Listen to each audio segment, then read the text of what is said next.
পাকিস্তান ও আফগানিস্তানের সীমান্তে আবারও তীব্র উত্তেজনা ছড়িয়ে পড়েছে। শনিবার গভীর রাতে দুই দেশের সীমান্ত জুড়ে ঘটে গেছে ব্যাপক গোলাগুলি ও সংঘর্ষের ঘটনা। রয়টার্সের খবরে জানা যায়, আফগানিস্তানের দক্ষিণাঞ্চলীয় হেলমান্দ প্রদেশের কর্মকর্তারা দাবি করেছেন, তালেবান বাহিনী পাকিস্তানের অন্তত দুটি সীমান্ত চৌকি দখল করেছে। যদিও এ বিষয়ে পাকিস্তান সেনাবাহিনীর পক্ষ থেকে এখনও কোনো আনুষ্ঠানিক মন্তব্য পাওয়া যায়নি। পাকিস্তানের নিরাপত্তা সূত্রে জানিয়েছে, সীমান্তের অন্তত 5টি স্থানে সংঘর্ষ হয়েছে এবং পাকিস্তানি বাহিনীও পাল্টা জবাব দিচ্ছে।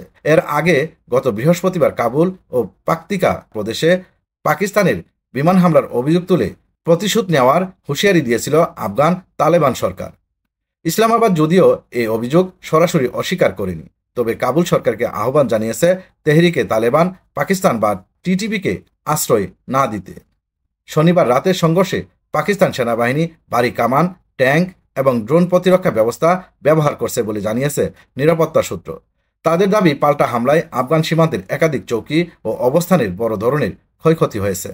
অন্যদিকে আফগান সামরিক কর্মকর্তারা জানিয়েছে, পাকিস্তানের বিমান হামলার প্রতিশোধ হিসাবেই তাদের বাহিনী কুনার, নানগারুহার, পাকতিকা, হুশ ও হেলমান্দ সীমান্তে তীব্র লড়াইয়ে লিপ্ত রয়েছে।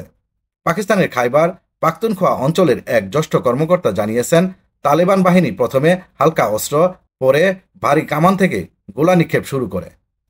পাকিস্তানি সেনারা সঙ্গে সঙ্গে পাল্টা জবাব দেয় এবং বিস্ফোরক বহনের সন্দেহে 3টি আফগান ড্রোন গুলি করে নামিয়েছে। তবে এখনও পর্যন্ত কোনো পক্ষই হতাহতের সংখ্যা নিশ্চিত করেনি। দীর্ঘদিন ধরেই পাকিস্তান ও আফগানিস্তানের মধ্যে টানাপোড়েন চলছে। ইসলামাবাদের অভিযোগ, তেহরিকে তালেবান পাকিস্তান, টিটিপি ও অন্যান্য জঙ্গি গোষ্ঠী আফগান মাটিকে হামলার ঘাঁটি হিসেবে ব্যবহার করছে। তবে তালেবান সরকার বারবার এই অভিযোগ অস্বীকার করছে। নতুন এই সংঘর্ষ দুই প্রতিবেশী দেশের সম্পর্কে আরও এক দফা অনিশ্চয়তা ও অবিশ্বাসের ছায়া ফেলেছে।